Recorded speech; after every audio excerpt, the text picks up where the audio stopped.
Eu tô há 8 anos no mercado de games, esportes eletrônicos e já fiz muita coisa. É, Nossa, não sei nem por onde começar, né? Sabe? Me conta como foi a primeira vez que você apresentou um campeonato. A primeira vez que eu apresentei um campeonato foi um campeonato de FIFA, foi Fifinha.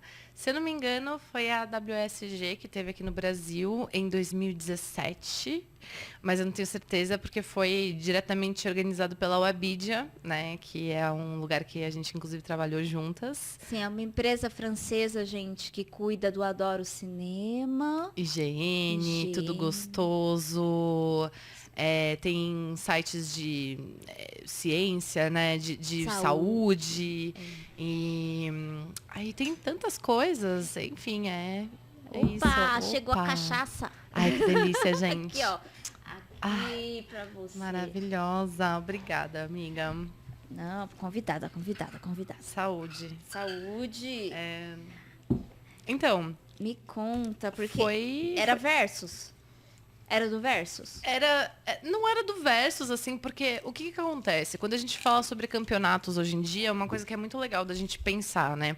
Um campeonato, ele pode ser diretamente feito por uma publisher, ou seja, a própria responsável pelo jogo, né? A empresa que publica ele, às vezes que desenvolve ele. Tipo Nesse a caso, Tencent.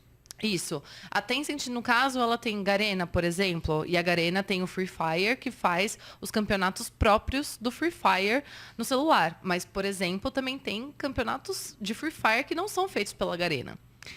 Que são feitos por outras organizações, às vezes por marcas. Então, nem sempre um torneio ele é necessariamente original, ou seja, oficial, né, daquela empresa que é responsável pelo jogo em si.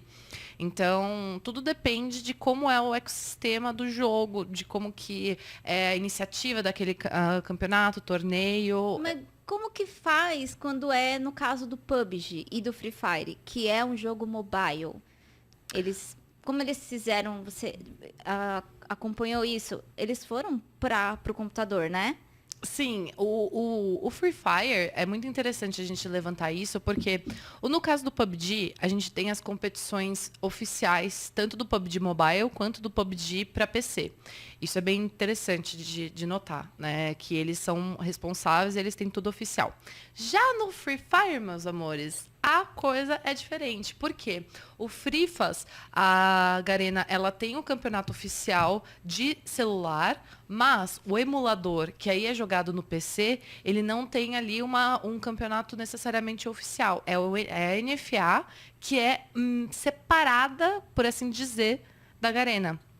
Então, depois teve toda a alteração, aí foi oficializado pela Garena a parte do emulador, porque se tornou tão popular que aí o pessoal também quis, entendeu? Mas, por exemplo, quando a gente fala sobre campeonatos de CSGO, a Valve, ela é uma publisher muito ausente. Ela é tipo aquele pai que fala que vai comprar cigarro e nunca mais volta, sabe? Tipo, e ela é muito distante de todas as regiões. E aí, o que ela faz? Ela concede para algumas organizadoras de campeonatos a cessão do CSGO para realizarem torneios dos quais ela confirma que são masters, que são torneios fortes, entendeu? E aí o que acontece são que organizações de campeonatos realizam aquilo com o apoio de empresas, ou seja, o dinheiro, né, de O empresas, patrocínio, o né? patrocínio. E também tem, por exemplo, empresas, às vezes, que não tem tanto a ver com o cenário de esportes em si, e algumas empresas que são totalmente endêmicas, né? Ou seja, são diretamente relacionadas ao nosso mercado e que querem fazer torneios, querem fazer campeonatos. E aí sim, elas apoiam, elas vão atrás das publishers e falam: olha, eu sei que você tem o seu campeonato oficial, mas a gente quer fazer o nosso, porque a gente quer fazer, sei lá, um campeonato feminino, a gente quer fazer um campeonato para LGBTQIA+, Mas diferente. eles têm que montar um time deles? Ou a responsabilidade por exemplo, que eu entendo, tá? Tem times. Sim. Aí, quem é o dono do time? Uma pessoa física? Sim, os times, amiga, é tão lindo esse mercado. Tipo assim, a gente tava falando um pouco desses formatos de campeonatos, né? Então, Sim. às vezes uma empresa, ela pode fazer de tudo. Ela pode ter um campeonato dela, que ela dá o nome. Por exemplo, o GGWP no ano passado eu fiz e era uma iniciativa da Ambev junto com o pessoal do iFood, junto com o pessoal de Nubank.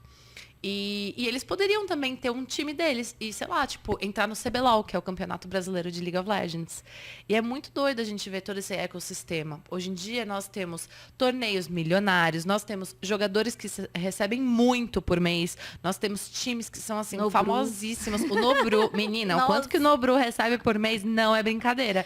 E, tipo, e é muito doido ver como que tudo isso começou. Times, por exemplo, aqui no Brasil, tudo se inicializou principalmente na época dos anos 2000, quando aconteceu a popularização das lan houses. Você chegou a jogar na lan Corujão. house? Sim, Mas muito. não podia na época, porque a mulher não podia, era hostil. Você passou por isso também, Passei. menina? Porque Pois eu via a molecada, brincava com a molecada na rua, mas aí depois veio a época da Lan House e não tinha ninguém pra brincar. Aí eu fui atrás e descobri que era corujão, mas a menina não entra, só menino. Então, eu não tinha esse problema em relação ao meu redor, mas eu tinha esse problema em relação aos meus pais, que eles não gostavam que eu ia pra lan house. Aí eu fazia o que qualquer outra pessoa faria, que é mentir pros pais e ir mesmo assim. Tipo, sair, vou pra balada, não pode ir pra balada. Então vou dormir na casa de uma amiga que vai pra balada. Óbvio. A minha balada era o Corujão.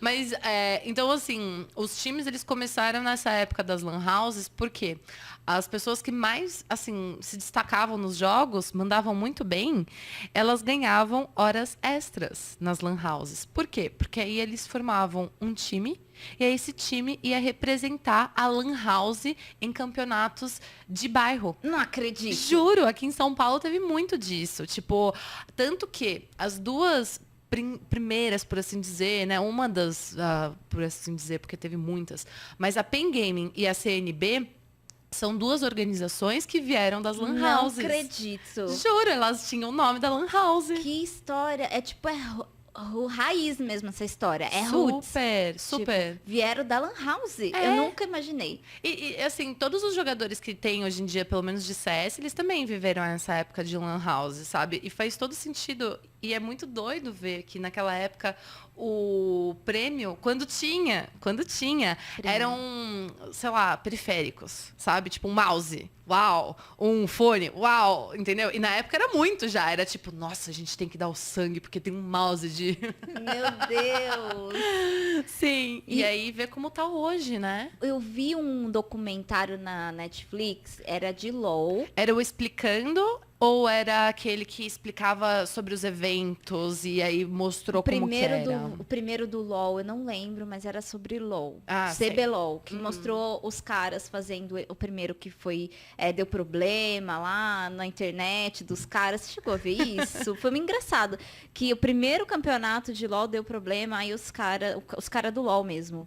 Aí a criação do jogo do LoL, quando criaram o jogo, quando, né, eles começaram a fazer os campeonatos, e aí deu problema na internet, eles deram, sei lá, skin, não sei, em dinheiro lá pro Sim. pessoal.